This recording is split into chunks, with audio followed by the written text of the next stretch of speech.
Steve Harvey had to stop Family Feud and call in experts to verify whether a contestant's answer was actually possible. What they discovered challenged everything everyone thought they knew about reality. It was Wednesday, November 15th, 2023. During what appeared to be a routine Family Feud taping at the Atlanta studios, the Miller family from Roswell, New Mexico was competing against the Jackson family from Normal, Illinois. The irony of these town names would become significant later. David Miller, a 41-year-old aerospace engineer, had been quiet during most of the game, letting his more outgoing family members take the lead on most questions. He seemed analytical and thoughtful, the kind of person who preferred to think carefully before speaking.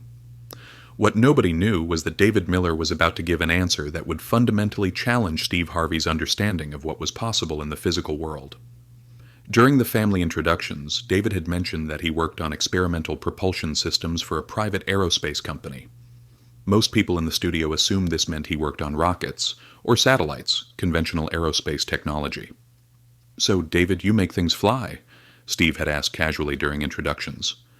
"Something like that, Mr. Harvey," David had replied with a slight smile. "I work on systems that move in ways most people think are impossible." At the time, everyone had assumed David was just being modest about his rocket engineering work. Nobody suspected that his answer was more literal than anyone could imagine. The Miller family was leading 2-1 when Steve Harvey called David up for a face-off question against Patricia Jackson from the opposing family. The studio was running smoothly, the energy was good, and everyone expected another standard round. Steve looked at his card and read the question. "We surveyed 100 people. Top 6 answers on the board. Name something that moves in a straight line."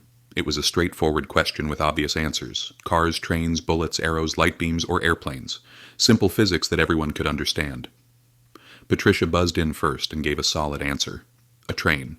"Survey says," Steve called out, and the board revealed that train was indeed the number 3 answer, worth 15 points. Now it was David's turn. He looked at Steve, then at the board, and something shifted in his expression, like he was debating whether to say what he was really thinking. David buzzed in confidently and said, "Objects moving through folded spacetime." The studio fell completely silent. Steve Harvey stared at David with the expression he usually reserved for completely nonsensical answers. "I'm sorry, what?" Steve asked. "Objects moving through folded spacetime," David repeated calmly. "When space is bent, objects can move in what appears to be a straight line but is actually following the curvature of space. Technically, they're moving in the straightest possible line through curved space." Steve looked around the studio, then back at David. "David, are you talking about science fiction?" "No, sir," David replied seriously. "I'm talking about general relativity and theoretical physics. Objects in gravitational fields move along geodesics, which are the straightest possible paths through curved spacetime." Steve Harvey stood at the podium, holding his cards, staring at a man who had just given an answer that sounded like it came from a Star Trek episode, but was delivered with the confidence of someone discussing the weather. "David," Steve said slowly, "are you telling me that there are objects moving through folded space?" "Well, technically all objects do it," David explained matter-of-factly. "Every time you drop a ball, it's following a geodesic through spacetime that's been curved by Earth's gravitational field. The ball thinks it's moving in a straight line, but space itself is bent."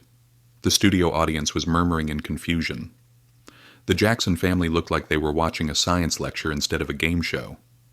Steve Harvey, a man who had hosted thousands of Family Feud episodes, found himself completely out of his depth. Steve looked at his production team with an expression that clearly said, "Help me."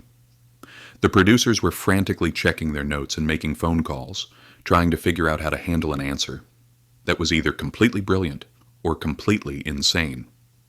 "Ladies and gentlemen, I need to take a moment here," Steve announced to the studio audience. "I'm going to be honest with y'all. I have no idea if what David just said makes any sense or if he's having some kind of breakdown." David laughed good-naturedly. "Mr. Harvey, I understand this sounds strange, but it's basic Einstein physics. I can explain it if you'd like." No, Steve said quickly, holding up his hands. "I think we need some help here." For the first time in Family Feud history, production was stopped while experts were consulted via phone to determine whether a contestant's answer had any basis in reality. Sarah Chen, a physics professor from nearby Georgia Tech, was contacted and asked to join the show via video call to explain whether David's answer made any scientific sense. When Dr. Chen appeared on the studio's large screen, she looked amused. "Mr. Harvey, Mr. Miller is absolutely correct," she announced to the studio. "General relativity tells us that massive objects bend space-time, and objects moving through that curved space do indeed follow what we call geodesics, the straightest possible paths through curved space." Steve Harvey looked like someone had just told him that gravity worked backwards. Dr. Chen continued, "Think of it this way. If you draw a straight line on a flat piece of paper, that's easy to understand.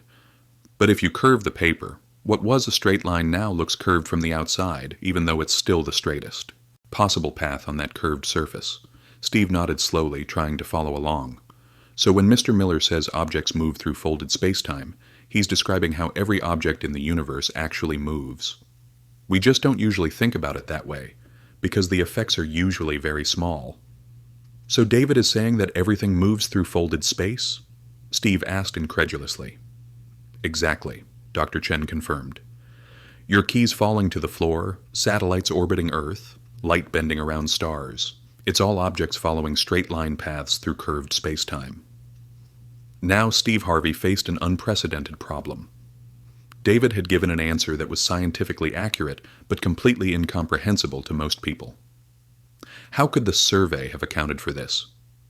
"Dr. Chen," Steve asked, "when 100 people are surveyed about things that move in straight lines, would anyone mention folded spacetime?" Dr. Chen laughed. "Probably not, Mr. Harvey. Most people think about straight lines in terms of everyday experience. Cars on roads, arrows through air." Mr. Miller approached the question from a physics perspective that most people wouldn't consider. Steve turned back to David. "David, when you heard that question, your first thought was Einstein and curved space." "Well, yes," David replied sheepishly. "Occupational hazard. When you work on propulsion systems that manipulate spacetime curvature, you start thinking about everything in those terms. That's when David dropped another bombshell that stopped Steve Harvey cold. "Wait," Steve said, his brain finally processing what David had just said. "Did you just say you work on propulsion systems that manipulate spacetime?" "Yes, sir," David replied calmly. "That's what I meant when I said I work on systems that move in ways most people think are impossible. We're developing propulsion technology based on theoretical spacetime manipulation."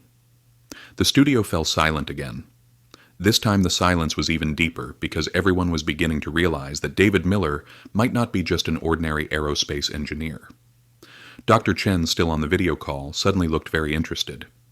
"Mr. Miller, are you saying you work on what's commonly called warp drive technology?" "I work on theoretical propulsion systems based on Alcubierre drive principles," David confirmed. "We're trying to figure out how to contract space in front of a vehicle and expand it behind, allowing faster-than-light travel without actually moving faster than light." Steve Harvey sat down in one of the contestant chairs, overwhelmed by what he was hearing. "David, are you telling me you work on spaceships that can go faster than light?"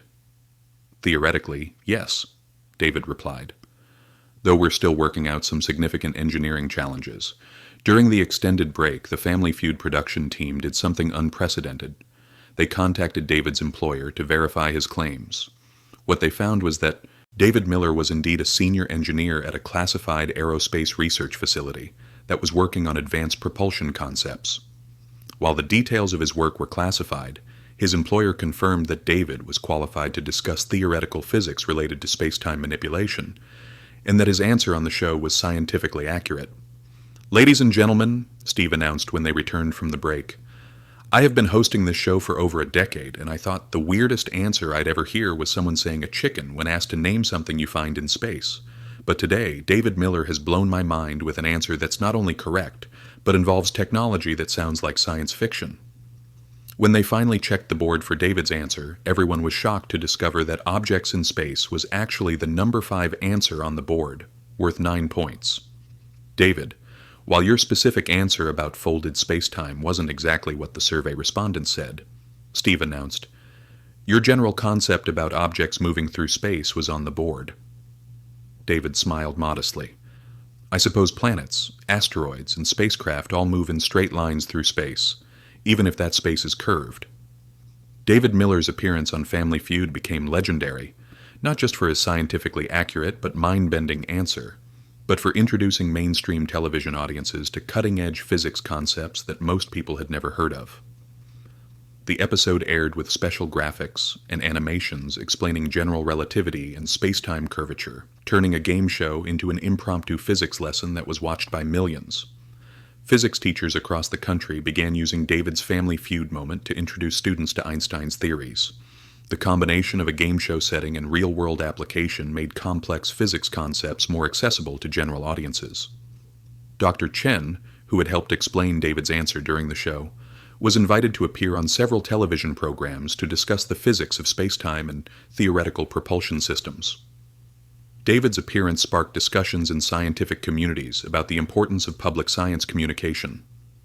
His ability to maintain scientific accuracy while explaining complex concepts to a general audience was praised by educators and researchers.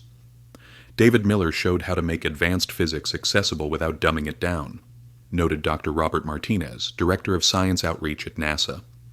He gave a scientifically correct answer and then patiently explained it to people who had never heard of space-time curvature. While the details remain classified, it's known that David's public discussion of his work led to increased interest from government agencies in the potential applications of theoretical propulsion technology. David later joked that appearing on Family Feud led to more funding for his research project than years of grant applications had achieved. David Miller became an unexpected celebrity in both the game show world and the scientific community. He began giving public lectures about physics and space exploration, always starting with the story of how he broke Steve Harvey's brain on Family Feud. "I never expected that giving a scientifically accurate answer on a game show would lead to a career in science communication," David said in later interviews. "But it turns out that people are really interested in learning about how the universe actually works." Steve Harvey's encounter with David Miller changed how he approached unusual answers on Family Feud. He became more curious about contestants' backgrounds and more willing to explore answers that seemed strange initially. "David taught me that sometimes the answers that sound the craziest are actually the most correct," Steve said in later interviews. "Now when someone gives me an answer I don't understand, I ask them to explain it before I assume they're wrong." David Miller's Family Feud moment became a case study in how scientific literacy can appear in unexpected places. His answer demonstrated that accurate knowledge sometimes sounds impossible to people who aren't familiar with the underlying concepts. The episode is now used in science communication workshops to show how experts can bridge the gap between advanced knowledge and public understanding. David Miller's response that made Steve Harvey question reality ultimately taught everyone that reality is far stranger and more wonderful than most people realize. His scientifically accurate answer about objects moving through curved spacetime opened minds to the incredible physics that governs our universe. Steve Harvey's honest reaction, admitting he didn't understand and seeking expert help, showed that curiosity and willingness to learn are more valuable than pretending to know everything. The moment when a game show host had to call in a physics professor to verify a contestant's answer became a reminder that expertise exists in unexpected places, and that the most mind-bending truths are often the most accurate ones. Today, David Miller continues his work on theoretical propulsion systems, while also serving as a science communicator. His Family Feud appearance opened doors to share advanced physics concepts with audiences who might never have encountered them otherwise. Steve Harvey still tells the story of the day a contestant made him question the nature of reality itself, and how that experience taught him to appreciate the incredible complexity and beauty of the universe we live in. David's answer wasn't just about objects moving through folded spacetime. It was about how knowledge can appear in unexpected places, and how the most accurate answers sometimes sound the most impossible until someone takes the time to explain them.